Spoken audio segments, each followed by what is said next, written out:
యూట్యూబ్లో ఉన్న దేవుని బిడ్డలందరికీ కూడా ప్రభు పేరట శుభములు తెలియజేస్తున్నాను.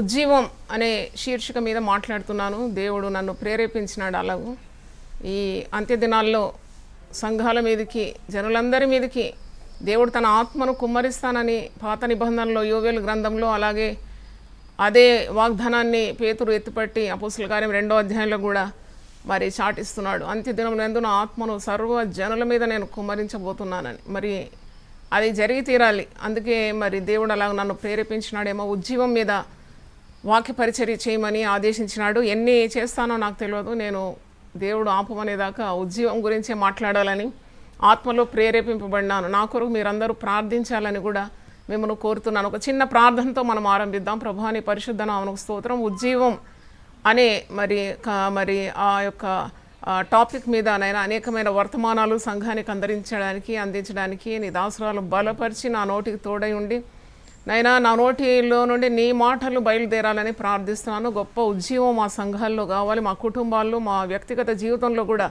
నీ ఆత్మను కుమ్మరించి గొప్ప ఉజ్జీవము రగులాలని, అది ప్రజలందరికీ ప్రభా దీవెనకరంగా బూదిగంతంలో వరకు ఆ ఉజ్జీవం వ్యాపించాలని కూడా ప్రార్థిస్తున్నాం. ఈరోజు మీరే మాతో మాట్లాడమని యేసు నామంలో అడుగుతున్నాను తండ్రి. Amen, amen. మరి ఈరోజు ఉజ్జీవము అనే అంశం మీద మాట్లాడుతున్నానని తెలియజేస్తున్నాను. ఇది 3వ ప్రసంగం. మరి 2 ప్రసంగాలు మీరు విన్నారు. మొదటి ప్రసంగం పోయిన ఆదివారం చేసినాను. అది 85వ కీర్తన 6వ వచనం. నీ ప్రజలు నీ యందు సంతోషించినట్లు నీవు మమ్మను మరల బ్రతికింపవా. మరి 2వ ప్రసంగం మరి నిన్నగాక మొన్న శుక్రవారం ఉపవాస ప్రార్థనలో మరి ప్రసంగించినాను. అది ఉజ్జీవం ద్వారా దేవుడు అనుగ్రహించు సంతోషం, యేసులోని సంతోషంనిచ్చే ఉజ్జీవం గురించి నేను వాక్యం ప్రకటించినాను. ఇది 3వది. ఇది ఆత్మీయ పరిపక్వత, స్పిరిచువల్ మెచ్యూరిటీ అనే అంశం మీద ఈరోజు మీకు వాక్యం అందించాలని పరిశుద్ధాత్ముడు నన్ను ప్రేరేపించినాడు. ఈ రోజుల్లో మనం చూస్తున్నాము, విశ్వాసులు మరి రక్షణ పొందుతున్నారు, పాపం నుండి విడిపింపబడుతున్నారు, బాప్తిసం పొందుతున్నారు. రక్షణ అనుభవంతోనే వారు ఎదుగుదల ఆగిపోతుంది. అంటే చూడండి, ఒక బిడ్డ పుట్టినప్పటి నుండి తల్లి ఏం కోరుతుందంటే ఆ బిడ్డ ఎదగాలని. ఒక్కొక్క మైలురాయి దాటుకుంటా బిడ్డ మరి తల్లి వలె ఎదగాలని, లేక మరి తండ్రి వలె ఎదగాలని ఆ తల్లి ఎంతో ఆశిస్తుంది. అలాగే ప్రభు కూడా మనకు గొప్ప రక్షణ ఇచ్చినాడు. విలువైన తన ప్రాణాన్ని మన కొరకు అర్పించినాడు. మనం ఎదగాలని కోరుతున్నాడు. What does God require of saved people? రక్షింపబడిన వారు ఎదగకుండా అవిటితనం ఉంటా అది ఏమి ప్రయోజనము? ఆత్మీయ మరి మరుగుజ్జుతనం అనాలి. అంటే స్పిరిచువల్ ఇమ్మెచ్యూరిటీ. కొందరు పిల్లలు పుడతారు, బాగానే పుడతారు, కానీ మరి ఒక 5-6 నెలలు అయిన తర్వాత ఎదుగుదల ఆగిపోతుంది. వారు బాగానే భుజిస్తారు, మరి బరువెక్కుతారు, కానీ క్రమక్రమంగా వారు ఎదగకుండా అలాగూ నిలిచిపోతుంది ఎదుగుదల. అలాగూ స్పిరిచువల్ ఫీల్డ్లో కూడా, ఆ స్పిరిచువల్ రెల్మ్ లేక ఆత్మీయ గోళంలో కూడా ఇలాంటి విశ్వాసాలను మనం చూస్తాం. అంటే దేవుని వాక్యాన్ని వారు వింటున్నారు, కానీ అది వారికి మరి ఆ ఆత్మీయ జీవితంలో వారు గైకొనడం లేదు.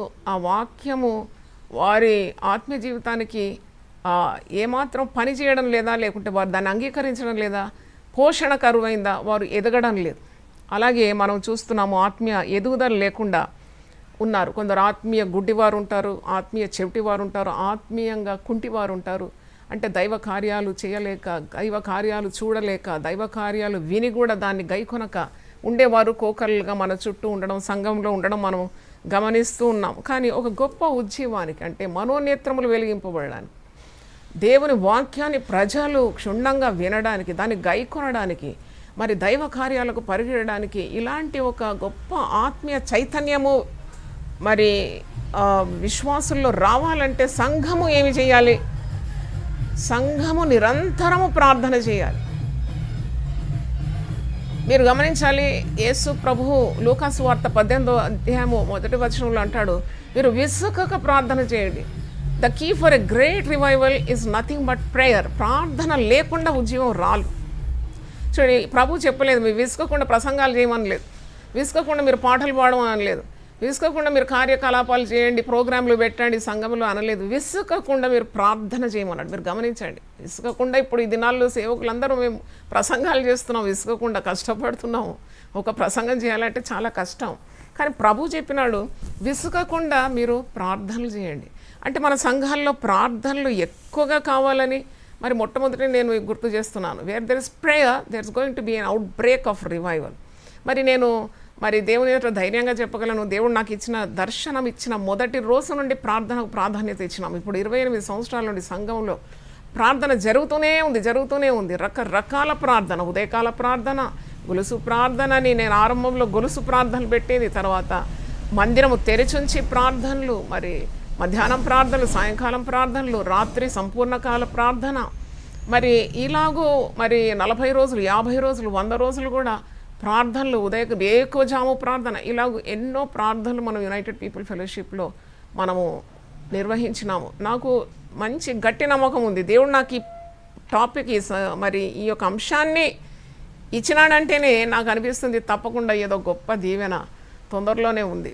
కనుక there is going to be an outbreak of a great revival. మనం ఉట్టి పాండమిక్ను చూస్తున్నాం, భయపడుతున్నాం, కానీ రానున్న ఉద్యమం కొరకు మన కన్నులెత్తి మనం నిరీక్షించాలి. దేవునికి స్తోత్రం. మరి ఉద్యమానికి చాలా అడ్డుబండలు ఉన్నాయి. ఆ అడ్డుబండలను మనం తొలగించుకోవడానికి వాక్య జ్ఞానం మనకు కావాలి. అంటే we are paving the way for a glorious revival. ఒక గొప్ప ఉద్యమాని కొరకు మనం మార్గాన్ని సరళం చేయాలి. ఉద్యమానికి ఉన్న మార్గాలేంటి? ఆ మార్గం ఈరోజు మరి ఒకటి మీకు బయలుపరుస్తున్నాను. ఇంకా ఎన్నో మార్గాలను ఆత్మదేవుడు నాతో మాట్లాడుతున్న కొలది మీకు బయలుపరుస్తూ ఉంటాను. మీరు తప్పకుండా ఇది వినాలి, మీ ఆత్మీయ జీవితానికి చాలా దోహదపడుతుంది. మీరు ఇతరులకు కూడా ఇది షేర్ చేయండి, మీ బంధువులకు, మిత్రులకు ఫార్వర్డ్ చేయండి. మరి ఇది యూట్యూబ్లోనే ఉంటుంది, ప్లేలిస్ట్లో సీరియల్ వైజ్ పెడుతున్నాము. కాబట్టి మీరు ఏది మిస్ కాకుండా మరి వాక్యము శ్రద్ధగా వినాలి అని అంటున్నాను. చూడండి, సంఘాలు ఈ దినాల్లో చూసినప్పుడు చాలా అనైక్యత. There is no unity in the church. ఈ సంఘంలో ఐక్యత లేనందుకు సాతానుడు తాండవిస్తున్నాడు. మరి ఎందుకు ఇలాగూ మరి అనైక్యత కలిగింది అంటే సహోదర ప్రేమ లేదు. ఎక్కడ ఐక్యత లేదో అక్కడ సాతానుడు ప్రవేశిస్తాడు. అది మర్చిపోవద్దు మీరు. కొన్ని సంఘాలు మనం చూసినప్పుడు అక్కడ కమిటీ వాళ్ళు గుద్దులాడుకుంటున్నారు, కలహిస్తున్నారు, కలహాలు. ఎందుకు అలాగూ అంటే సంఘ పెద్దలు ఆదిమ సంఘంలో ఎలాగుండినారు అది మీకు వాక్యం నుండి మీకు జ్ఞాపకం చేయాలి. వారు సంఘ పెద్దలను ఎన్నుకున్నప్పుడు వారు ఆత్మతో నింపబడినవారు, ప్రార్థనా జీవితం కలిగిన వారు, పరిశుద్ధాత్మతో నింపబడినవారు, విశ్వాసంతో నింపబడినవారు, తర్వాత వాక్య జ్ఞానంతో నింపబడినవారు. చూడండి, ఆత్మపూర్లను ఎన్నుకున్నారు ఆదిమ సంఘంలో. ఈ దినాల్లో పదవి వ్యామోహము, అధికార దాహము, మరి అహంకారంతో ఉన్న మరి సంఘ పెద్దలు, కమిటీ వారిని మనం చూస్తున్నాం. అది చాలా దుఃఖకరం. చూడండి, కాపర్ల మీద ఎగబడడం, కాపర్ని ఆయాస పెట్టడం, తరిమి కొట్టడం, అది పెద్ద మరి గొప్ప కార్యం అని అనుకుంటున్నారు. అది చాలా శాపగ్రస్తమని దేవుని సేవకురాలుగా ధైర్యంగా మీతో నేను చెప్తున్నాను. మీరు ఎప్పుడు కూడా కాపర్ల మీద తిరగబడడం కానీ, మరి పెద్దల మీద తిరగబడడం కానీ ఎప్పుడు మీకు దీవెనకరం కాదు. అది ఎందుకంటే నీకు ఒక పదవి దేవుడు సంఘంలో ఇచ్చినప్పుడు దానికి నీవు న్యాయం చేయాలి. నువ్వు ప్రార్థన లేమితో ఆ పని చేయకూడదు. నన్ను అడిగితే with full prayer and with the power of the Holy Ghost you should execute your work that God has given you. That is the status God has given you. నువ్వు దానికి న్యాయం చేయాలి కదా. ఇప్పుడు చూడండి, అది అపోస్తల కార్యం 6వ అధ్యాయంలో వీరు పరిశుద్ధాత్మతో నిండుకున్నారని, విశ్వాసంతో నిండుకున్నారని, బలముతో నిండుకున్నారని, ఆత్మ పూర్ణులని మీరు 6వ అధ్యాయంలో సంఘ పెద్దల మరి ఆ గుణగణాలు మీరు చూస్తారు. అటువంటి వారు సంఘంలో ఉండాలి. అంటే ప్రార్థనా శక్తి గలవారు. ప్రార్థన లేదు కానీ మరి పరాక్రమం చూసిపోయేవారే మనకు ఎక్కువగా కనబడుతున్నారు. చూడండి, ఐకమత్యం, ప్రేమ ఉన్న చోట దేవుడు ఉంటాడు. నువ్వు కలహిస్తే సాతానుడు ఉంటాడు. అది సింపుల్ అనమాట. కనుక సంఘము ప్రార్థన చేయాలి. మరి సంఘ బాధ్యత ఏంటి? పెద్దల కొరకు ప్రార్థన చేయాలి, కాపర్ల కొరకు ప్రార్థన చేయాలి, సేవకులకు, సేవకురాళ్ళ కొరకు ప్రార్థన తప్పకుండా చేయాలి. మరి సంఘంలో విభేదాలు కలిగించే వారిని మనం కనిపెట్టి చూడాలి. నేను ఆత్మీయ పరిపక్వత గురించి మాట్లాడుతున్నాను. విభేదాలు కొందరు కలగజేస్తూ ఉంటారు, వారిని కనిపెట్టాలి. అంటే వారిని గద్దించేంత ధైర్యం కూడా కావాలి. రోమియోలకు రాసిన పత్రిక 16వ అధ్యాయంలో ఈ మాట మీరు చూస్తారు, అది మీకు జ్ఞాపకం చేస్తున్నాను. రోమియోలకు రాసిన పత్రిక 16వ అధ్యాయము కొన్ని వచనాలు, 17 నుండి, సహోదరులారా, మీరు నేర్చుకొనిన బోధకు వ్యతిరేకముగా భేదములను ఆటంకములను కలుగజేయ వారిని కనిపెట్టి ఉండునని మిమ్మల్ని బతిమాలు కొనుచున్నాను. Who is creating strife in the church? అది పెద్దలు చూస్తూ ఉండాలి. ఎవరి వలన జగడములు పుట్టుకొస్తుంది, ఎవరి వలన కలహములు, కలహప్రియులు ఎవరు అని కనిపెట్టాలనే వాక్యంలో ఉంది. మీరు నేర్చుకొనిన బోధకు వ్యతిరేకంగా భేదములను ఆటంకములను కలుగజేయ వారిని కనిపెట్టి ఉండునని మిమ్మల్ని బతిమాలు కొనుచున్నాను. వారిలో నుండి తొలగిపోవుడి. అట్టివారు మన ప్రభు అయిన క్రీస్తు కాక తమ కడుపునకే దాసులు. ఆత్మీయ కార్యాల మీద మనసు ఉంచకుండా ఎప్పుడు శరీర కార్యాలనే వారు వారి మీద మనసు ఉంచుతారని అర్థము. వారి ఇంపైన మాటల వలన ఇచ్చకముల వలన నిష్కపటుల మనసులను మోసపుచ్చుదురు. అంటే తోటి విశ్వాసులను కూడా వారు చెడగొడతారు. అంటే we have to strive for piece, love and unity. మనం ప్రయాసపడాలి ప్రేమ కలిగి ఉండడానికి, ఐక్యతను పాటించడానికి, అలాగే సమాధానము వెతికి వెంటాడాలి. అప్పుడే దేవుని సన్నిధితో మనం నింపబడతాము. దేవునికి స్తోత్రం. God loves unity. 133వ కీర్తనలో ఐక్యత గురించి ఉన్నది. ఈ పరిపక్వత లేకుంటేనే, ఎదుగుదల సరిగా ఆత్మలో లేకుంటేనే ఈ కలహాలకు దారితీస్తుంది. అందుకే ఒక సంఘము కాపరి బాధ్యత ఏంటంటే బాగా దేవుని వాక్యము చేత వారిని పోషించాలి. సంఘ కాపరి లేక సంఘ పెద్దలు కానీ వాక్యం చాలా పఠించి సంఘంలోకి వాక్యమును విశ్వాసుల్లోకి విడుదల చేసినప్పుడు ఆ సత్యం మీరు తెలుసుకుంటారు. సత్యం మిమ్మను స్వతంత్రులుగా చేయనని వాక్యంలో ఉన్నది. దేవునికి స్తోత్రం. హల్లెలూయా. కాబట్టి పసిపిల్లలై మీరు ఉండకూడదు, పసిపిల్లలుగా ఉండకూడదు. మీరు పసిపిల్లలుగా ఉన్నారు, ఇంకా పాలు తాగుతూనే ఉన్నారు. మీరు అన్నం తినవలసిన సాలిడ్ ఫుడ్ తినవలసిన ప్రాయం మీకైందని పౌలు భక్తుడు మాటి మాటికి చెప్తాడు. మీరు పిల్ల చేష్టలు మానాలి, ఎదగాలి, ఆత్మలో ఎదగాలి. 1 కొరింథీ 13వ అధ్యాయంలో కూడా నేను పిల్లవాడై ఉన్నప్పుడు పిల్ల చేష్టలు చేసినాను, ఇప్పుడు నేను పెద్దవాడనైనాను, నేను పిల్ల చేష్టలు మానివేసినాను. తర్వాత మీరు పసిపిల్లలుగా ఉండకూడదని కూడా మాటి మాటికి పౌలు భక్తుడు జ్ఞాపకం చేస్తున్నాడు. ఎఫెసీ పత్రిక 4వ అధ్యాయము కొన్ని వచనాలు నేను చదివి మీకు వినిపిస్తాను. ఎఫెసీ పత్రిక 4వ అధ్యాయము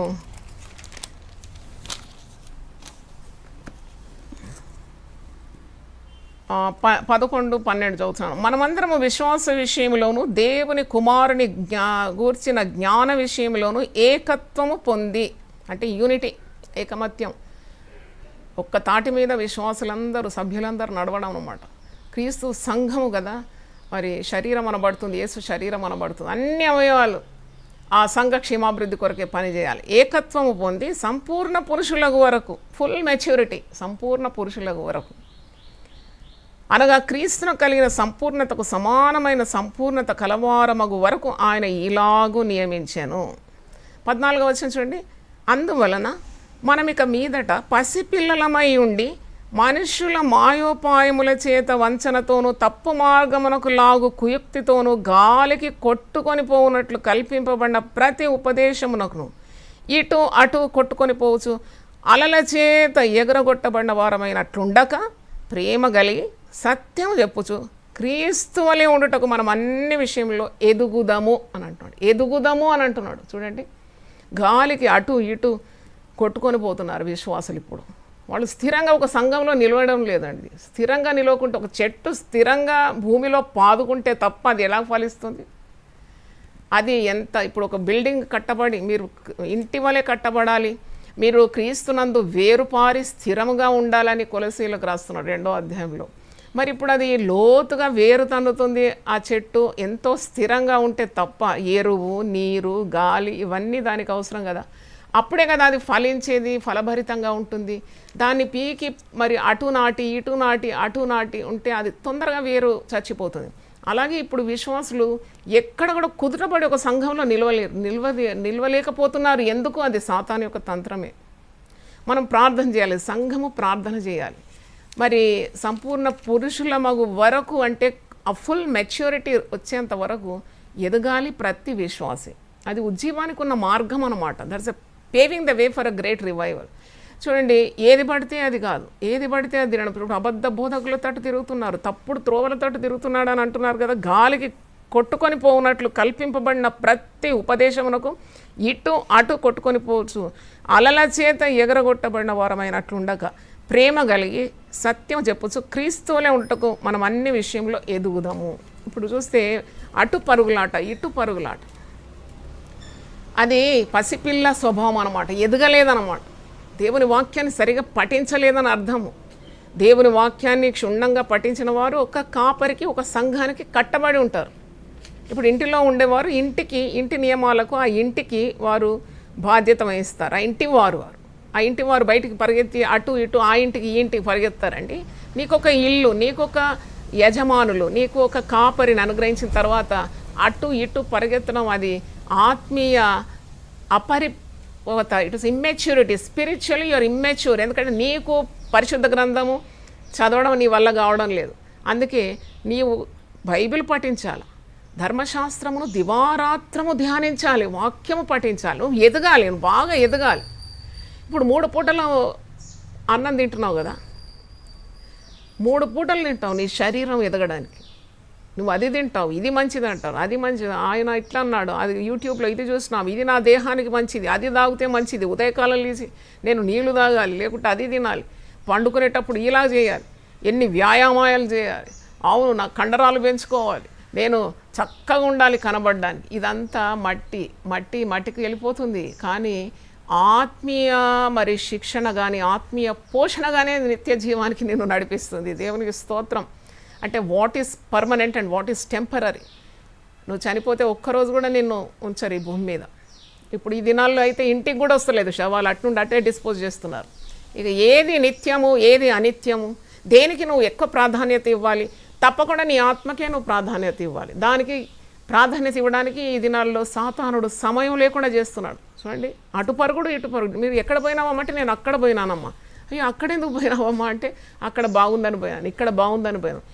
అటు ఇటు పరిగెత్తే వాళ్ళు ఆఖరికి ఎటు కాకుండా అయిపోతారు. ఈ దేవుని మాట మీరు వినండి, మీరు కట్టబడి ఉండండి ఒక సంఘానికి. మీరు ఎటు పరిగెత్తే అవసరం లేదు. మీకు దేవుడు ఒక మందలో మీకు సభ్యత ఉంది, కాపరి ఉంటే మీరు అటు ఇటు పరిగెత్తే అవసరం ఏమి లేదు. నానా బోధల చేత మీకు పిచ్చెక్కుతుంది. మీకు చూడండి, నేను నా కూతురుతో మాట్లాడుతున్నాను ఫోన్లో. కేరళలో ఉంది కదా, ఆమెకి 2 ఆడపిల్లలు. పెద్ద పాప 5 ఏళ్ళు ఉంటుంది, మరి చిన్న పాప 7 నెలలు ముగించింది. నేను ఆమెను హెచ్చరిస్తున్నాను ఫోన్లో. నాకు ఈ ప్రసంగం ధ్యానిస్తుంటే ఆ సంభాషణ గుర్తు వచ్చింది. నేను బిడ్డ, ఇప్పుడు నీ పాప 7 నెలలు దాటి 8 నెలలు అవుతుంది కదా, ఇక పరిగెత్తుంది 4 కాళ్ళ మీద పరిగెత్తది, అటు పరిగెత్తది, కనబడింది అంతా నోట్లో వేసుకుంటుంది, జాగ్రత్త అని చెప్పినారు. నేను ఈ వాక్యం ధ్యానించడం నాకు అదే గుర్తొచ్చింది. మీరు చూసారా, 4 కాళ్ళ మీద పిల్లలు అటు ఇటు, పసిపిల్లలు అన్నమాట. ఇమ్మెచ్యూరిటీ, పరిపక్వత లేదు. చూడండి, ఏది కనబడుతుంది, కొన్నిసార్లు పురుగులు కూడా కనబడతాయి, అది నోట్లు వేసుకుంటారు పిల్లలు. ఒకసారి డాక్టర్ని అడిగినాను, ఏంటి నేను పిల్లల్ని పెంచేటప్పుడు, అయ్యో ఎందుకు విరేచనాలు అవుతుంది, బాబు చాలా క్షీణించిపోతాడు, ఎందుకయ్యా 10 నెలల బాబుని తీసుకుపోయి నేను అడిగినాను, ఎందుకు విరేచనాలు అవుతుంది, పళ్ళు వస్తుందా? అందరూ అంటారు పళ్ళు వస్తున్నప్పుడు విరేచనాలు అవుతుంది. డాక్టర్ నాకు ఒక పెద్ద సీక్రెట్ చెప్పినాడు, అమ్మ పళ్ళు వచ్చినందుకు కాదు, వాళ్ళు ఈ సమయంలోనే వాళ్ళు అటు ఇటు పాకులాడి కనబడిందంతా నోట్లో వేసుకుంటారు. అందుకే కడుపు ఇంటెస్టైన్స్ అది ఇన్ఫెక్ట్ అయ్యేలాగా విరేచనాలు అవుతుందని. చూడండి, ఆ సత్యం తెలియకుండా తల్లులు మరి ఏదో పూస కడతారు, అది కడతారు, పళ్ళు వస్తున్నందుకు అని అనుకుంటారు. కాదు, కనబడిందంతా నోట్లో వేసుకుంటారు. అని తల్లి ఎంత జాగ్రత్తగా ఉండాలి పిల్లలు ఎట్టుపోతున్నారని. కాబట్టి అంటే that shows immaturity of the believer to run here there everywhere and keep on munching or eating or gulping down whatever he gets. చూడండి, బెరేయ సంఘస్థులు సమస్తం పరీక్షించేదంట వాక్యం. బోధకులు బోధించిన తర్వాత ఆ వాక్యం ఇలా ఉన్నదో లేదో అని పరీక్షించి దాన్ని గైకునేదంట. అలా ఉండాలి పరిపక్వమైన విశ్వాసులని మీకు జ్ఞాపకం చేస్తున్నాను. దేవుని స్తోత్రం. చూడండి, పిల్లలు ఒకవేళ ఎదగకుంటే తల్లి ఎంత ప్రయాసపడుతుంది బిడ్డ ఎదగాలని. ఎదగకుంటే ఎంత దుఃఖం. వీడు బాగానే తింటున్నాడు కానీ ఎదగడం లేదని అంటారు కదా. కాబట్టి మరి నన్ను సృజించిన దేవునికి, అంటే ప్రాణం పెట్టిన ప్రభువు కూడా మనం ఒకవేళ ఎదగకుంటే తప్పకుండా మరి ప్రభువుకు అది దుఃఖకరమే అని నేను చెప్పగలను. మరి చూడండి, ఇక్కడ మరి ఇంకొక కార్యం ఈ దినాల్లో మనం సంఘంలో చూసినప్పుడు ప్రార్థనకు కానీ ఉపవాసానికి కానీ మరి ప్రార్థన కూడికలకు కానీ వారు ఎక్కువ ప్రాధాన్యత ఇవ్వడం లేదు. అది కూడా ఒక సాతాను పన్నాగం, ఉద్యోగం రాకుండా, ఉద్యమానికి అడ్డనమాట ప్రార్థన లేమి. సంఘాల్లో మీరు చూసినప్పుడు నాటకాలు ఎక్కువైపోయినాయి, డ్రామాలు ఎక్కువైపోయింది, ప్రోగ్రాములు, ప్లానింగ్లు, ఇదే అన్నమాట. తలలు బొగలు కొట్టుకొని చేసుకుంటారు ఈ కార్యాలన్నీ. మరి ఇలాంటి వాటిలో దేవుడు దిగుతాడా? మీరు ఆలోచించినారా? అంటే ప్రజల దృష్టిని ఆకర్షించే విధానంగా ఆరాటాలు మనం చూస్తున్నాం, లోక భోగాలు మనం చూస్తున్నాం. అంటే ఇవన్నీ కూడా పసిపిల్లల లక్షణం అని నేను చెప్పగలను. దేవుని స్తోత్రం. Nothing but spiritual immaturity. నిన్ను నీవు ప్రదర్శించుకోవడం, నీ కుటుంబాన్ని ప్రదర్శించుకోవడం, నువ్వెంత అందంగా ఉన్నావో కనబడ్డాను కాదయ్యా. నిన్ను దేవుడు ఒక సాధనంగా ఎందుకు చేసినాడంటే దేవుని వాక్కులు నీ నోటి నుండి ప్రజలకు బయలు వెళ్ళాలని, ప్రజల దోషాలన్నీ నోటి నుండి నీ అగ్ని వంటి మాటలకు అది దహింపబడాలనే దేవుడు నిన్ను సేవకు పిలుచుకున్నాడనే సంగతి మర్చిపోయి వాళ్ళు గొప్పవారని, వాళ్ళు ఎంత అందంగా వాళ్ళని, వాళ్ళకు ఎంత మరి ఆశీర్వాదాలు ఉన్నాయని ఇది ప్రదర్శించుకోవడానికి కాదు, నశించే ఆత్మలను రక్షణ మార్గంలో నడిపించడానికే నన్ను ఎన్నుకున్నాడు దేవుడు. You have gone away from the calling. చూడండి, ఇంత గొప్ప పిలుపు నుండి వైదొలిగినారు. ఉద్యోగం ఎక్కడొస్తుంది? మొట్టమొదట మార్మన్స్ పొందాల్సింది దేవుని సేవకులని నాకు అనిపిస్తుంది. వారు పిలుపు ఎందుకు పిలిచినాడు నిన్ను దేవుడు? నువ్వు పెద్ద బెంజ్ కార్లో తిరగడానికి కాదు, లేకుంటే ఆ 5 అంతస్తుల బిల్డింగ్ కట్టుకొని హంగామాగా ఉండడానికి కాదు. నీవు నడ్డి విరిగి ప్రభు రాజ్యం కట్టడానికి పాటుపడాలి. నీవు అంధకారంలో ఉన్న చీకట్లో జనాలను వెలుగులోకి తీసుకొని వచ్చే బాధ్యత ఉన్నది నీకు నాకు. యేసు ప్రభు ఎందుకు వచ్చినాడు? నశించే ఆత్మలను రక్షణ మార్గంలో నడిపించడానికి వచ్చినాడు అన్నాడు కదా. మరి మనం ఎప్పుడు కూడా మరి ఈ కార్యాలు శ్రద్ధ వహించాలి. పసిపిల్లతనం అన్నమాట. Spiritual immaturity, showing a show biz అయిపోయింది ఇప్పుడు సేవలంటే. ప్రదర్శించుకోవడం ఎక్కువైపోయింది. పాటుపడడానికి మరి స్థాయి లేకుండా అయిపోయింది, స్థానం లేకుండా అయిపోయింది. కష్టపడి విత్తుమన్నాడు, కన్నీళ్లతో విత్తుమన్నాడు. నవ్వుతూ విత్తుమని ఎక్కడ లేదు, కన్నీళ్ళు గార్చమన్నాడు. విత్తుతేనే కష్టపడితే ఒక రైతు ఎంత ప్రయాసపడతాడని ఒక పెద్ద పంట కొరకు అలాగూ ప్రయాసపడేవారు కావాలి. ఉద్యమానికి అదే మెట్టు. ఉద్యమం ఇప్పుడు నాకు అనిపిస్తుంది మరి ఈ దేవుని సేవకులు, కాపర్లు, ప్రవక్తలు, అపోస్తులు వీళ్ళందరూ కూడా కన్నీళ్లు గార్చి ప్రార్థన చేస్తే కరోనా ఎప్పుడో ఆగిపోయేది. కరోనా మనకంటే పెద్దదా? ప్రభు కంటే గొప్పదా? It should have been bound by the highest name when you pray in the name of Jesus. కానీ కావడం లేదు, ఇబ్బంది పెడుతుంది. ఇప్పుడైనా మనము మరి ఆత్మీయ సంబంధమైన, ఆత్మ సంబంధమైన వాతావరణము సంఘాల్లో తీసుకొని రావాలి. చాలా ఆటపాటలు ఎక్కువైపోయింది, నాటకాలు ఎక్కువైపోయింది, బూటకాలు ఎక్కువైపోయింది. మరి అది ఒక నిజమైన ఆత్మీయ పోరాటము లేని వ్యవస్థగా మారిపోతుంది. సాతాను ఓడించి మన గొర్రెలను మనం దేవుని రాజ్యానికి నడిపించాలి. దావీదు అంటాడు కదా, ఎలుగుబంటి సింహము ఎదురైతే దాన్ని నేను గడ్డం పట్టుకొని కొట్టి, ఎలుగుబంటిని చీల్చివేసి సింహాన్ని కొట్టి చంపి నా గొర్రెలను నేను రక్షించుకున్నాను. 1 సమూయేలు 17వ అధ్యాయంలో మనం చూస్తున్నాం. అంటే ఇలాగూ అంటే మోకరించేవారు, ప్రార్థనా వీరులు, కన్నీళ్లు గార్చే వీరులు, విజ్ఞాపన ఆత్మ కలిగిన వారు. మనం ప్రార్థన చేయాలి. మనం పరిపూర్ణమని, నేను పరిపూర్ణురాలని నేను చెప్పడం లేదు, వాక్యం చెప్తున్నాను, నేర్చుకునే చెప్తున్నాను. ఎందుకంటే still we lakh in many areas. చాలా కార్యాల్లో మనం వెనకబడిపోయినాం. విజ్ఞాపన గల ఆత్మ మనలో ఎక్కడుంది? కన్నీటి ఆత్మ ఎక్కడుంది? ప్రార్థనాత్మ ఎక్కడుంది? కరుణగల ఆత్మ ఎక్కడుంది? ఇదన్నీ జకర్యా గ్రంథం ఉంది. కరుణగల ఆత్మ, ద స్పిరిట్ ఆఫ్ మర్సీ. ఒకరు బాధలో ఉన్నప్పుడు నీ కన్నీళ్ళు వచ్చేయాలని, మరి ఎవరన్నా ఇబ్బందిలో ఉన్నప్పుడు నువ్వు కరిగిపోవాలను. అది యేసు ప్రభు కలిగిన మనస్సు కదా. క్రీస్తు యేసున కలిగిన ఈ మనస్సు మీరు కలిగి ఉండండి. అలాగూ మనం సేవలు చేస్తే తప్పకుండా సంఘము ఉజ్జీవింపబడడం కాదు, ఉద్ధరింపబడుతుంది. సంఘము దేవుని చిత్తాన్ని నెరవేర్చిన స్థాయిలోకి వస్తుంది. దేవుని స్తోత్రం, స్తోత్రం, హల్లెలూయా. కనుక మరి ఆత్మీయ పరిపక్వత గురించి మనం ధ్యానిస్తున్నాం. ప్రార్థన, మరి ఆదిమ సంఘములో అపోస్తలులు ప్రార్థన యందు, వాక్యము యందు, అపోస్తలుల బోధయందు, సహవాసమందు వారు ఎడతెగక ఉండినారని, రొట్టె విరుచుట యందు కూడా ఎడతెగక ఉన్నారని మనము తెలుసుకుంటున్నాం. అంటే సంఘము ప్రార్థనకు విలువనియాలి. For spiritual maturity of the believers సంఘము ప్రార్థనలు జరిగించాలి. వాక్యము విస్తారంగా వడ్డించాలి, కడుపు నిండాలి గొర్రెలకు. తర్వాత సహవాసము తప్పకుండా ఉండాలి, రొట్టె విరవడం ఉండాలి.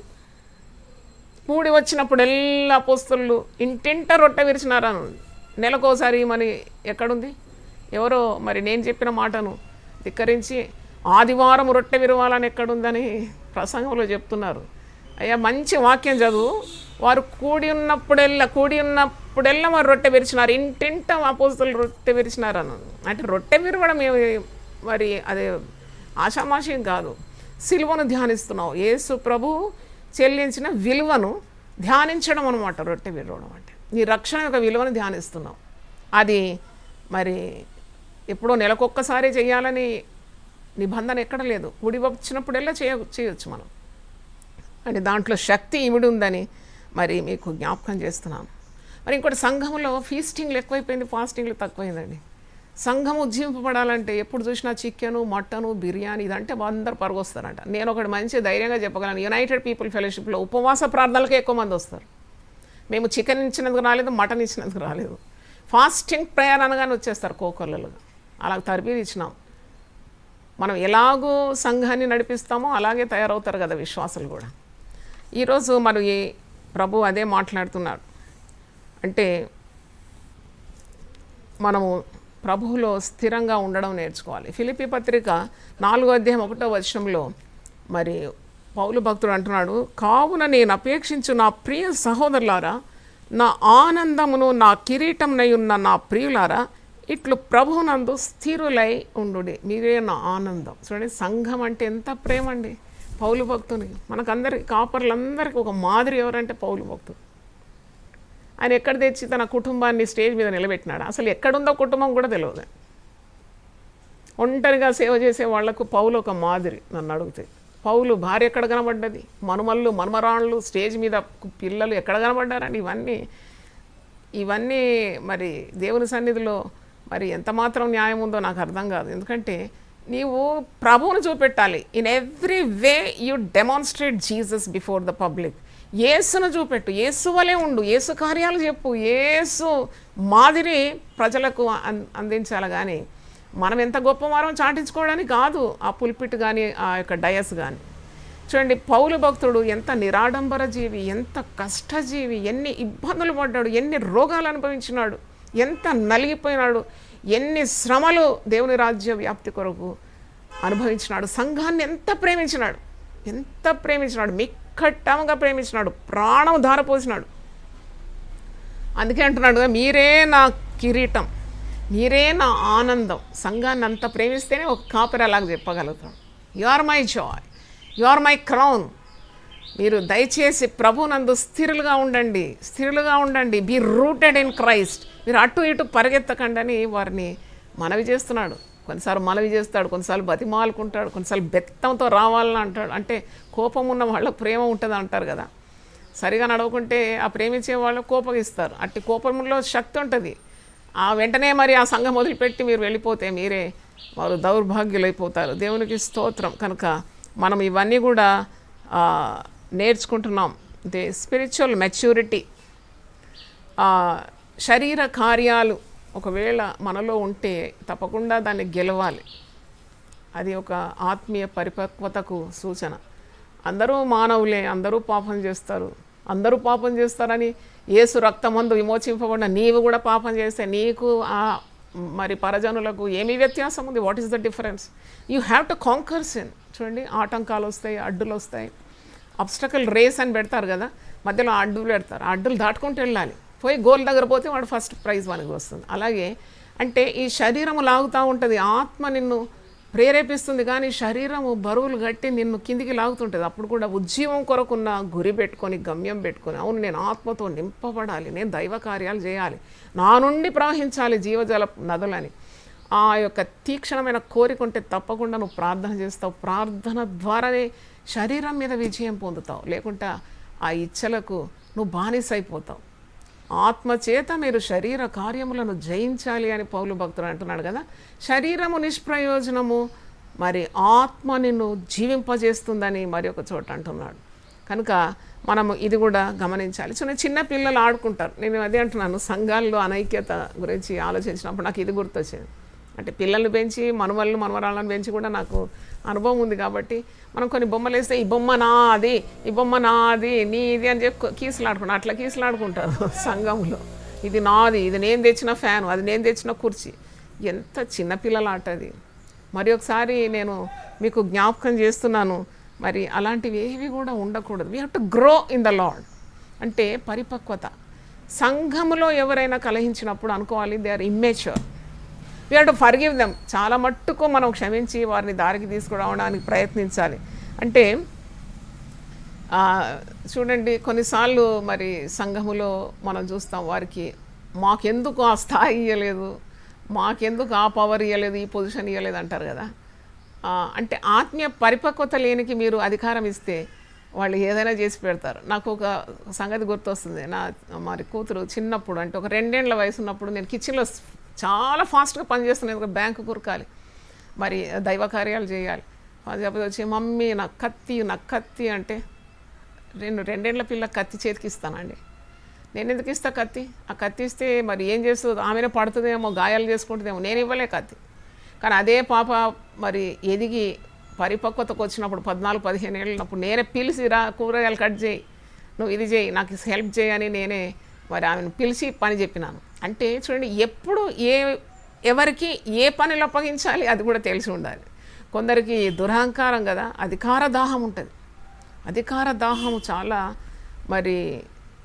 మరి అది చాలా విపరీతమైన పరిమాణాలకు దారితీస్తుందని మరి నేను మీకు చెప్తున్నాను. అంటే ఉద్రేకతతో కాదు దేవుని కార్యాలు చేయడం, ఉజ్జీవంతో చేయాలి.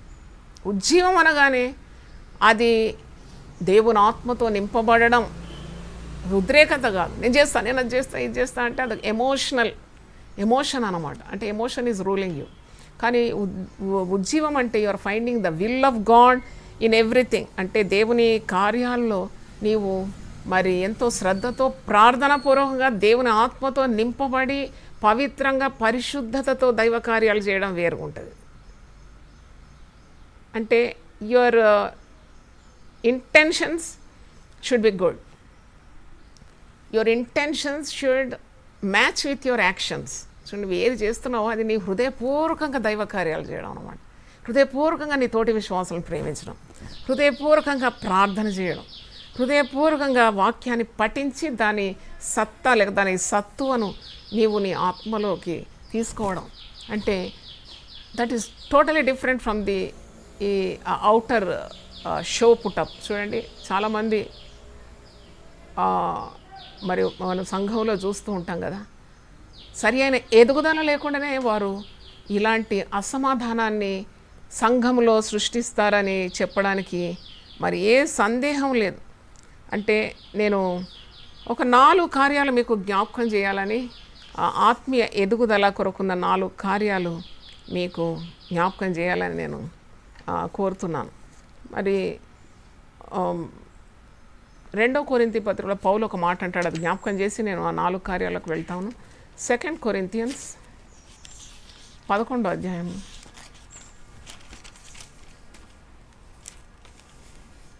3వ వచనం చూడండి.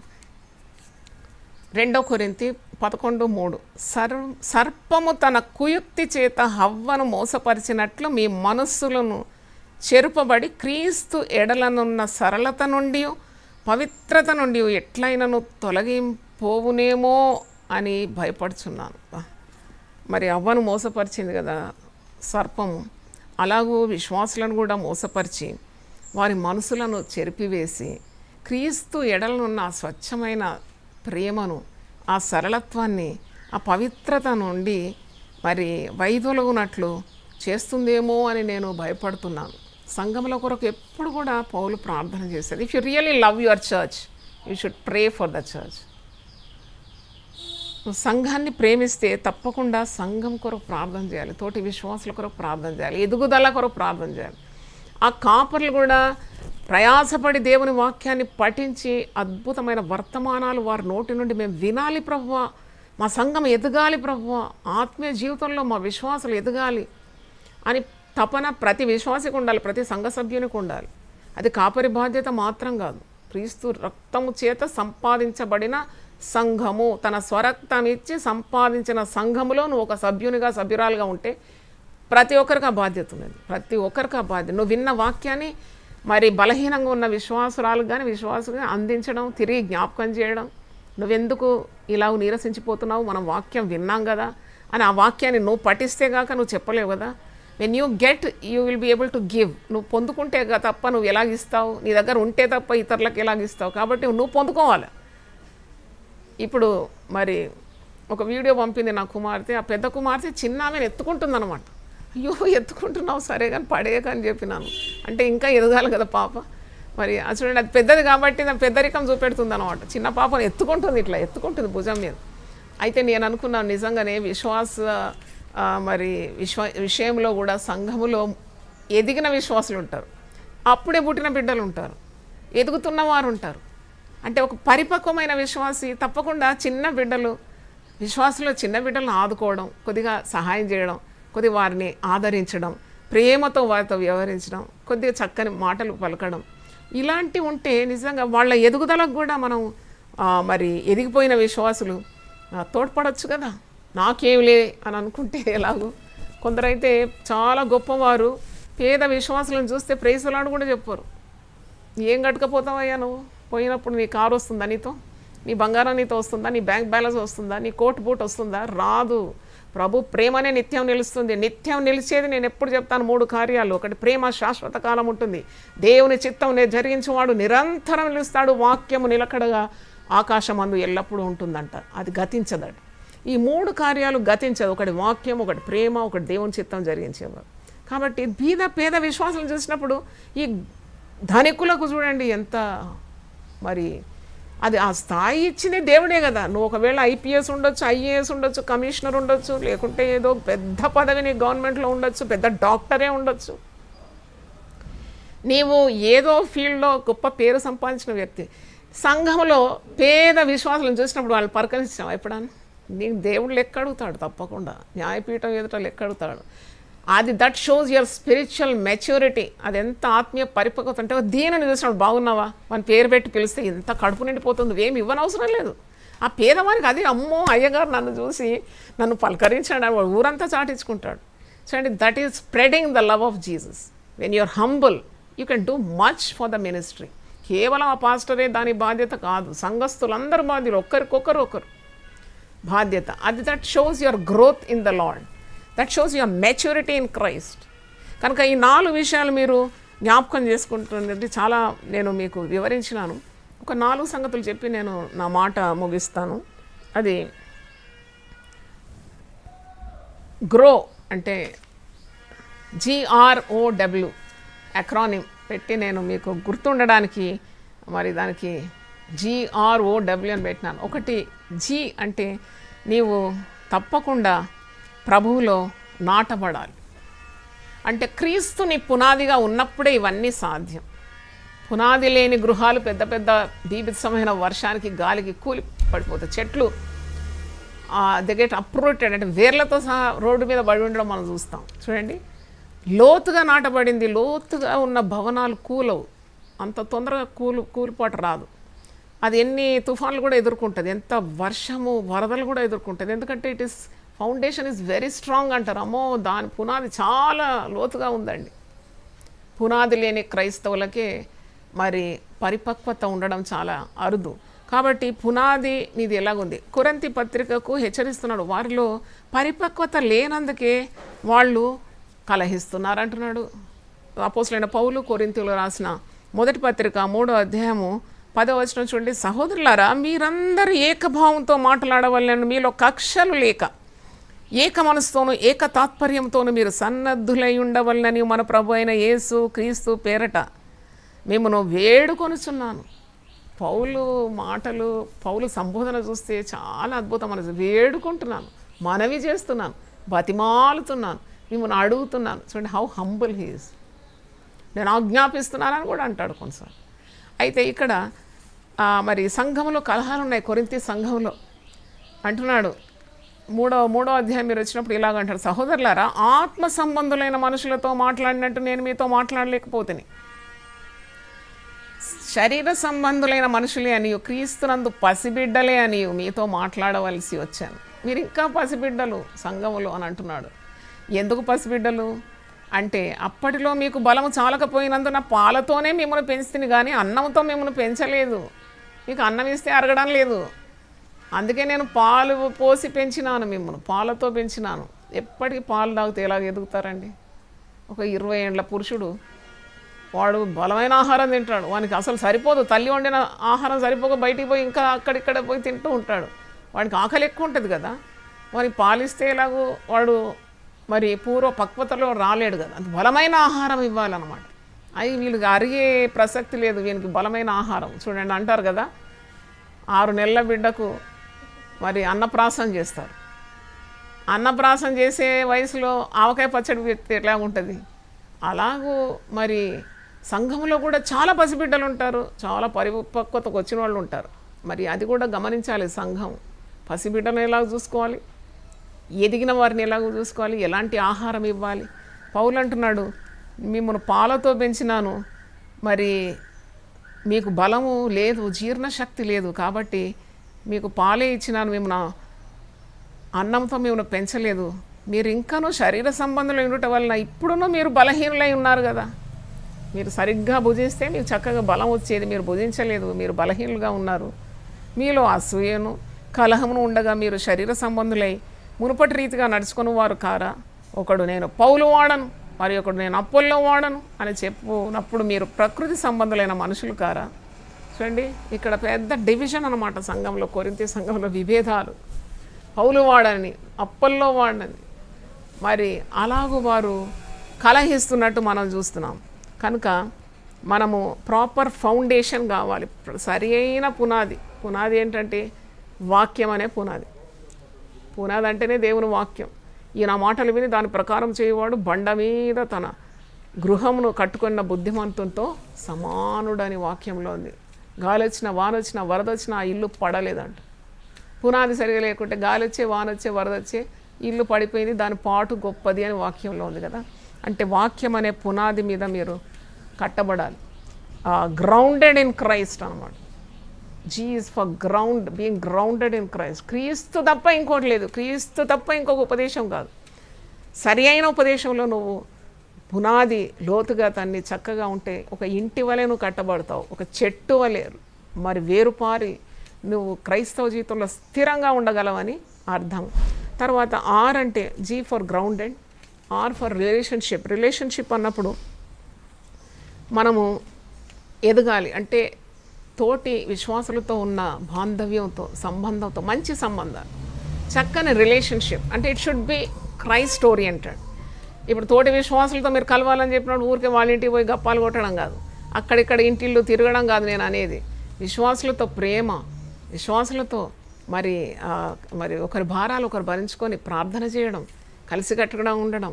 ఇంతకుముందు నేను చెప్పినట్టు ప్రేమ, సమాధానము, ఐకమత్యం పాటించడం, దాంట్లో దైవశక్తి ఉద్భవిస్తుంది. Loving one another. సిలువ మరి సిలువ ఒక నిలువు కొయ్య, ఒక అడ్డు కొయ్య కదా. నిలువు కొయ్యనేమో విశ్వాసికి దేవునితో ఉన్న బంధం అంట, అడ్డు కొయ్యనేమో విశ్వాసికి తోటి విశ్వాసికి ఉన్న బాంధవ్యం. ఐకమత్యమే మన బలం అంటాం. సంఘం అంతా ఐకమత్యంగా ఉంటుంది మరి దైవ కార్యాలు చేయడంలో మరి ఎంత అద్భుతంగా ఉంటుంది. అలాగ when there is unity, God will command his blessings there. ఏదైనా అంతేనండి, కుటుంబంలో కూడా ఐక్యత కావాలి. యేసు ప్రభువు కూర్చున్న జ్ఞానం కలిగిన వారు కుటుంబంలో కూడా ఐక్యత పాటిస్తారు తప్పకుండా.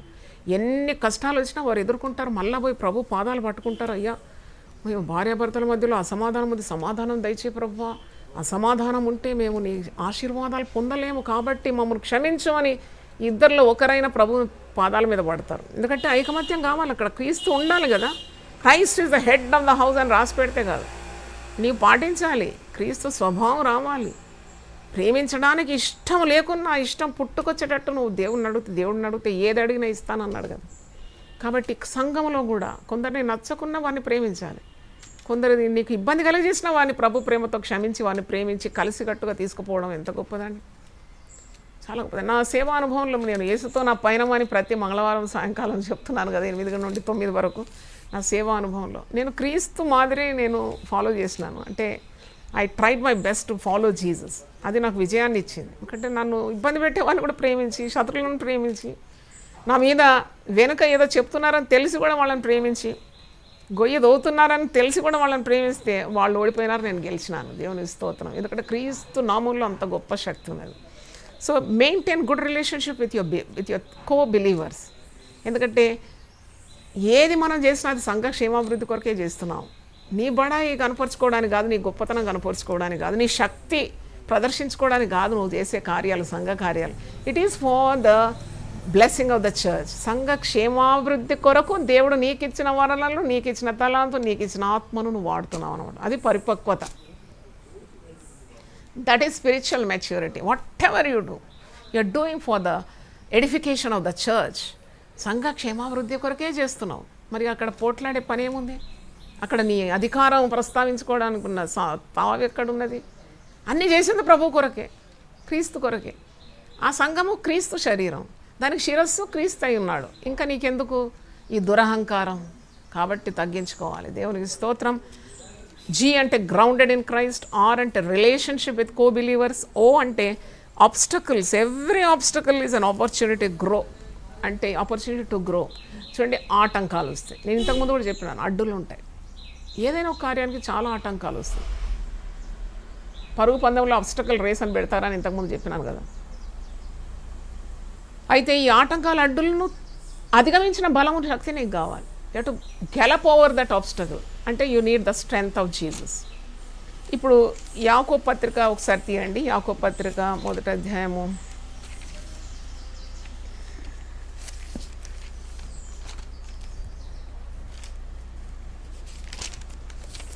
1వ అధ్యాయం 1-2 వచనాలు చదువుతాను.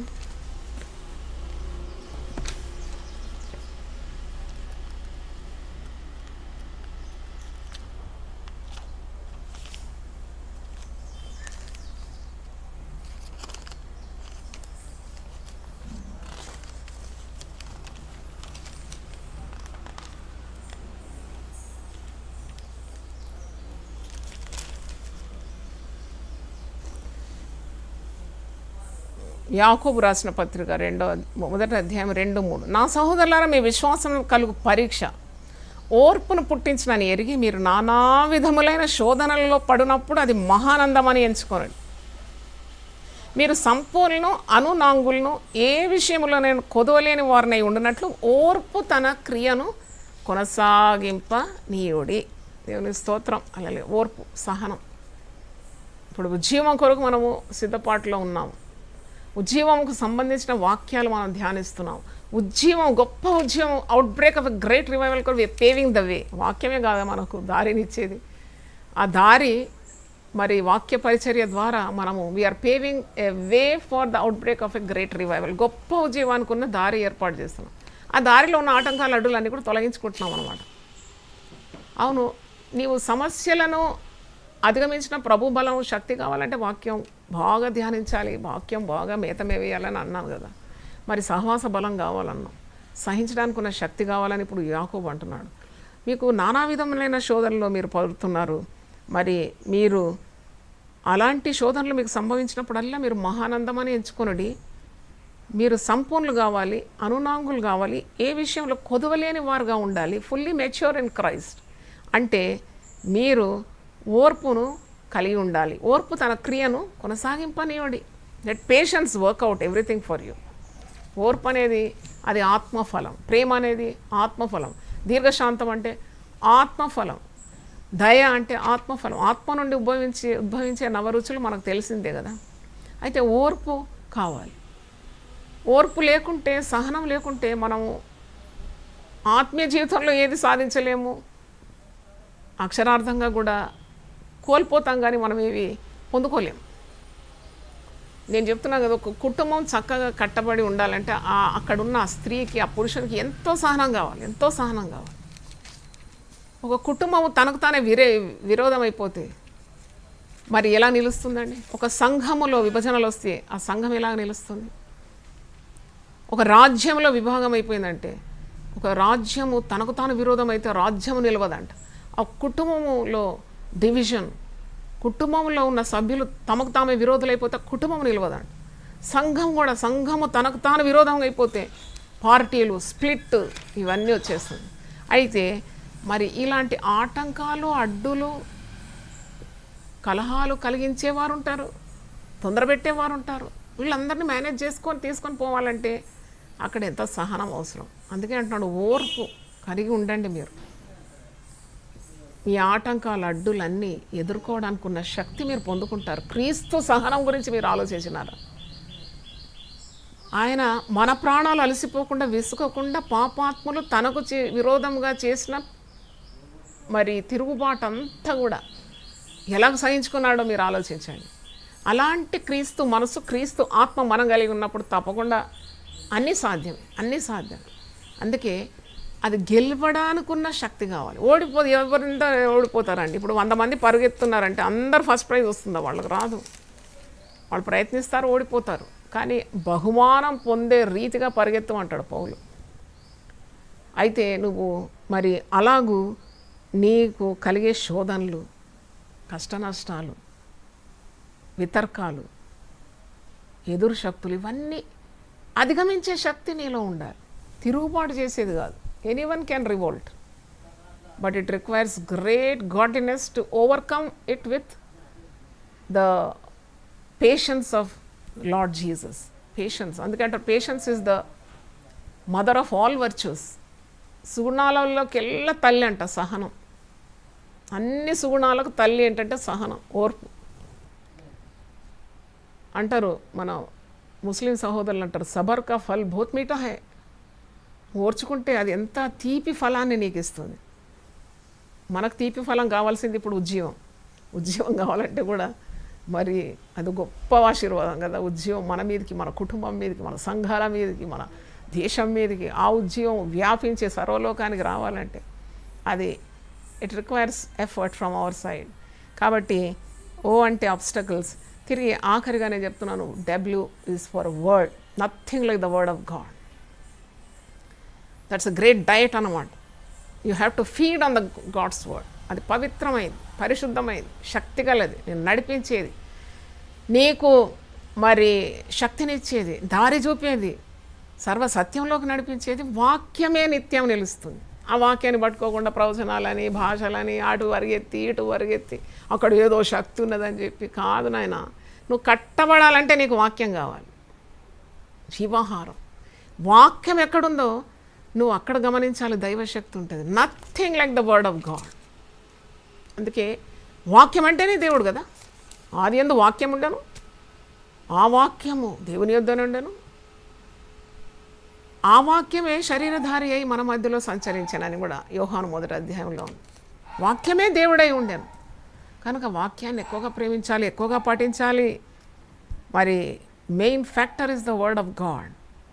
అంటే you should fall in love with word. నేను అంటున్నాను, ప్రేమలో పడ్డామంటారు కదా, ప్రేమలో పడుతూ లేస్తూ ఉంటారు చాలామంది. అంత వ్యర్థం అది, అది నమ్మశక్యం కాదు. కానీ దేవుని వాక్యంతో ప్రేమలో పడును. You have a love affair with the word of God. You love the word, definitely will grow into the stature of Jesus. క్రీస్తు శిరస్సు మట్టుకు నువ్వు ఎదుగుతావు తప్పకుండా. నీవు ఈ లోకమును దాటిపోయేంత వరకు వాక్యాన్ని హత్తుకు అన్నీ వదిలేసి పట్టుకో గట్టిగా దేవుని వాక్యాన్ని. ఆ వాక్యమే నీకు సమస్తం అనుగ్రహిస్తుంది. నిన్ను హెచ్చించేది దేవుని వాక్యం. నీకు అన్ని సర్వ సంపదలు కలుగజేసేది వాక్యం. అందుకే 1000 కొలది వెండి బంగారు నాణముల కంటే నీవిచ్చిన ధర్మశాస్త్రం గొప్పది. రత్నరాశుల కంటే కోరదగినది దేవుని వాక్యం అంట. కనుక ఈ వాక్యాన్ని హత్తుకోవాలి, ప్రేమించాలి. నువ్వు ఎప్పుడు ధ్యానిస్తూ ఉండాలి. దేవుని వాక్యం రావాలి. నా జీవన విధానం చెప్తున్నా, నేను చెప్పుకోవడం లేదు. I'm telling the fact. నేను ఉన్నట్టు చెప్తున్నాను. మీరు నన్ను శబాష్ అన్నా అనుకున్నా నాకేం పర్వాలేదు. I'm a child of God, I know that. నేను దేవుని బిడ్డని నాకు తెలుసు. ప్రతి కార్యానికి వాక్యాన్ని ముందుకు తెచ్చుకుంటాను. నేను వచ్చేస్తుంది, వాక్యం నిలబడుతుంది. చాలా కోపం వచ్చింది అనుకో, వెంటనే వాక్యం వస్తుంది. కోపం మాను, ఆగ్రహం విడిచిపెట్టు. చాలా వ్యసనం వచ్చింది అనుకో, వ్యసన పడుకది నీ కీడుకే కారణం. ప్రతిదానికి వాక్యం ఉంది, నా ముందు నిలబడుతుంది వాక్యం. నన్ను ఇంతవరకు కాపాడింది దేవుని వాక్యం. ఇంతవరకు నన్ను ఎదిగించింది, అభివృద్ధిలోకి తెచ్చింది, హెచ్చించింది దేవుని వాక్యం అని చెప్తున్నాను. దేవుని స్తోత్రం, హల్లెలూయా. మరి 4 కార్యాలు మీకు చెప్పినాను. గ్రో, గుర్తుపెట్టుకోండి. గ్రో అంటే ఒకటి grounded in Christ, G for grounded in Christ. R అంటే relationship with co-believers, relationship with God above. O అంటే మరి overcoming the obstacles on your way with the love of God. W అంటే word of God. దేవుని స్తోత్రం. మరి గొప్ప ఉద్యోగం కొరకు ప్రార్థన చేయండి. చాలా ప్రార్థనలు కోవిడ్ పోవాలని చేసినారు, ఇప్పుడు ఉద్యోగం రావడానికి ప్రార్థన చేయండి. ఆటోమేటిక్గా కోవిడ్ వెళ్ళిపోతుంది. దేవుని స్తోత్రం. ఉజ్జీవం అంటే అగ్ని, దేవుని నుండి మరి అగ్ని లాంటి ఆత్మ మన మీద రాలితే కోవిడ్ ఎక్కడ ఉంటుందండి? 64 యెషయా గ్రంథం 1వ వచనం ఉంది, నేను దిగొస్తాను, నువ్వు దిగి వచ్చేదవు గాక, గగనము చీల్చుకొని దిగి వచ్చేదవు గాక, మా సమస్యలన్నీ గచ్చబొదలు కాలిపో రీతిగా నీ సన్నిధిలో కాలిపోను గాక అని అంటున్నాడు. దేవుని స్తోత్రం. హల్లెలూయా. దేవుని వాక్యాన్ని చాలా సహనంతో విన్న మీకు అందరికి కూడా శుభములు. మరి గొప్ప ఆత్మ నింపుదల కొరకు నేను కూడా ప్రార్థన చేస్తున్నాను. Keep praying for the outbreak of a great revival. We want a great revival. We should not be content with any other thing. దేని చేత కూడా మనం ఇంకా తృప్తి పడొద్దు. గొప్ప ఉద్యోగం ఎదురు చూద్దాం. దేవుడు తన దాసురాల ద్వారా ఉద్యోగం గురించిన వర్తమానాలు ఒక ఊట వలె రావడానికి కూడా నా కొరకు మీరందరూ ప్రార్థన చేయాలని నేను వినయంగా కోరుతున్నాను. తలలు వంచండి, ప్రార్థన చేసుకుందాం.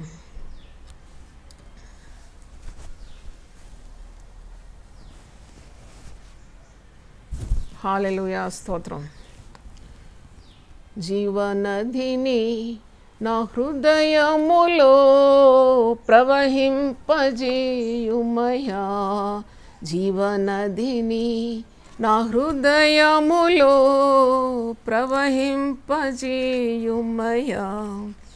ఎండిన ఎముకలన్నీయు నాలో జీవింపజేయుమయా, ఎండిన ఎముకలన్నీయు నాలో జీవింపజేయుమయా, జీవనదిని నా హృదయములో ప్రవహింపజేయుమయా, జీవనదిని నా హృదయములో ప్రవహింపజేయుమయా, ఆత్మాభిషేకముతో నన్ను దీవించి పంపుమయా, ఆత్మాభిషేకముతో నన్ను దీవించి పంపుమయా, జీవనదిని నా హృదయములో ప్రవహింపజేయుమయా, జీవనదిని నా హృదయములో ప్రవహింపజేయుమయా, ఉజ్జీవ జ్వాలలు నాలో రగిలింపజేయుమయా, ఉజ్జీవ జ్వాలలు నాలో రగిలింపజేయుమయా, జీవనదిని నా హృదయములో ప్రవహింపజేయుమయా, జీవనదిని నా హృదయములో ప్రవహింపజేయుమయా. హల్లెలూయా. స్తోత్రం, స్తోత్రం ప్రభు. ప్రార్థన చేస్తున్నా. ప్రభు నీ పరిశుద్ధ నామమునకు స్తోత్రం తండ్రి. హల్లెలూయా. ఉజ్జీవము అనే అంశం మీద 3వ ప్రసంగం చేయడానికి దాసరాలకు మీరు ఇచ్చిన ఈ అనుకూలత కొరకు నీకు వందనాలు చెల్లిస్తున్నాను. ఆత్మీయ పరిపక్వత గురించి ఈరోజు దేవుని వాక్యం అందించినాను. Spiritual maturity. అవును ప్రభు, అపరిపక్వతతో ఎంతమంది ఎన్ని విధాల కీడులో పడిపోతున్నారు. ఆత్మీయ పరిపక్వత ఎంత అవసరమైన సంఘాల్లో కానీ, కుటుంబాల్లో కానీ, వ్యక్తిగత జీవితంలో కానీ అట్టి పరిపక్వతలోకి మమ్మను ఎదిగించమని, మేము సంపూర్ణత పొందడానికి నీ శిరస్సు మట్టుకు క్రమక్రమంగా మేము ఎదుగటానికి మీరు సహాయం దయచేయండి. అవిటి బిడ్డలు చూసినప్పుడు ఆ కన్న తల్లిదండ్రులకు ఎంత బాధ, ఎంత రోదన కలుగుతుందో, అలాగే నీ గుండె ఎంత నొప్పితో బాధపడుతుంది తండ్రి. వాక్య పోషణ సరిగా లేకుండా ఆవిటిగా, గుడ్డితనంగా, ఆత్మీయ గుడ్డితనంతో, ఆత్మీయంగా ఆవిటితనంతో, ఆ మరుగుజ్జుతనంతో ఎంతమంది విశ్వాసులు ఎదగకుండా ఉన్నారు నాయన. అట్టి వారి కొరకు మేము విజ్ఞాపన చేస్తున్నాం. ఉజ్జీవానుకున్న ఒక దారి మాకు ఈరోజు చూపెట్టినందుకు నిన్ను స్తుతిస్తున్నాను. ఒక మార్గము, అవును ప్రభా, ఉజ్జీవము రావాలంటే, ఆత్మ వర్షము కుమ్మరింపబడాలంటే, మేము అడ్డుగా ఉన్న ఆటంకాలు ఉన్న అన్ని కార్యాలు మా జీవితాల నుండి, మా సంఘాల నుండి మేము తొలగించుకోవాలి. మా వ్యక్తిగత జీవితంలో కూడా అడ్డుగా ఉన్న పాపమునకు తొలగించుకోవాలి ప్రభువా. అవును తండ్రి, నీ ఆత్మను మా మీద కుమ్మరించబోతున్నామని వాగ్దానము యోవేలు ప్రవక్త ముందే 1000 సంవత్సరాల ముందు ప్రవచించినాడు. అదే ఎత్తిపట్టి పేతురు ప్రవచిస్తున్నాడు. అంత్య దినములందున ఆత్మను సర్వ జనుల మీద నేను కుమ్మరించబోతున్నాను. అట్టి ఆత్మ కొరకు మేము తీక్షణతో ప్రార్థన చేయాలి. Prayer is the key to revival. అవును ప్రభువా, గొప్ప ఉజ్జీవం రావాలంటే గొప్పగా ప్రార్థనలు జరగాలి. సంఘంలో, వ్యక్తిగత జీవితంలో ప్రార్థన కావాలి నాయనా. ప్రార్థన లేమి ద్వారా మరి ఎన్ని అపాయాలు జరుగుతుంది, ప్రార్థన ద్వారా ఎన్ని ఆశీర్వాదాలు కలుగుతుంది. కాబట్టి ప్రార్థన మరి ఆత్మను మా అందరి మీద కుమ్మరించండి. ప్రార్థనతోనే కానీ మరి ఎలాంటి దానితో ఇలాంటివి మరి ఆటంకాలు, అడ్డులు తొలగిపోవడం అసాధ్యం అన్నావు. కాబట్టి అట్టి ప్రార్థనా శక్తి ప్రతి సంఘానికి దయచేయండి, ప్రతి సంఘ పెద్దకు దయచేయండి, ప్రతి వ్యక్తికి దయచేయండి. ఈ వర్తమానం విన్న ప్రతి ఒక్కరిని పరిశుద్ధాత్మతో నింపి గొప్ప ఉద్యమం కొరకు ప్రార్థన చేయడానికి ఉన్న ఆ యొక్క మరి విజ్ఞాపన ఆత్మను మాకందరికి దయచేయమని యేసు పరిశుద్ధ నామములో అడిగి వేడుకుంటున్నాను తండ్రి. Amen, amen, amen. తండ్రి అయిన దేవుని ప్రేమ, యేసు క్రీస్తు కృప, పరిశుద్ధాత్మ సహవాసం మనకందరికీ సదాకాలం తోడుగా ఉండును గాక. Amen, amen. God bless you.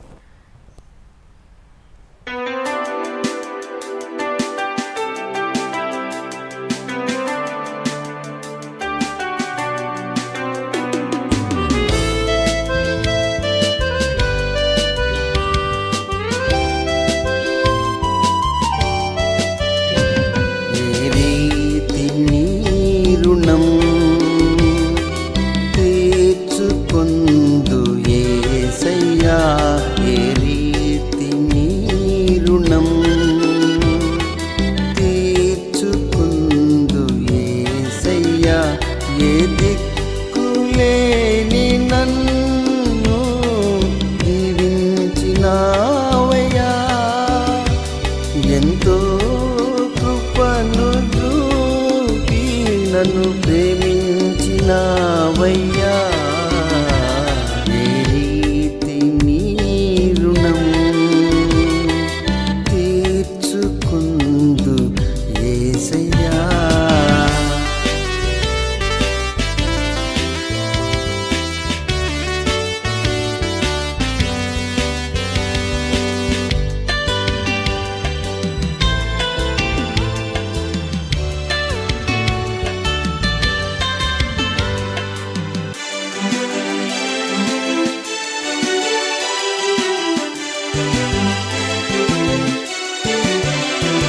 నా పాప శిక్ష సిలువపై భరించినావయ్యా, నా దోషములను గ్రహించి క్షమించినావయ్యా.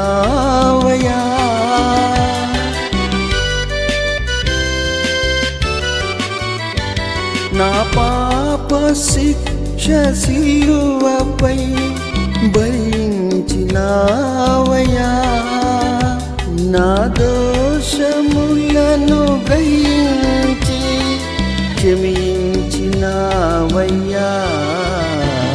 ఏ రీతి నీ రుణం తీర్చుకుందు యేసయ్యా.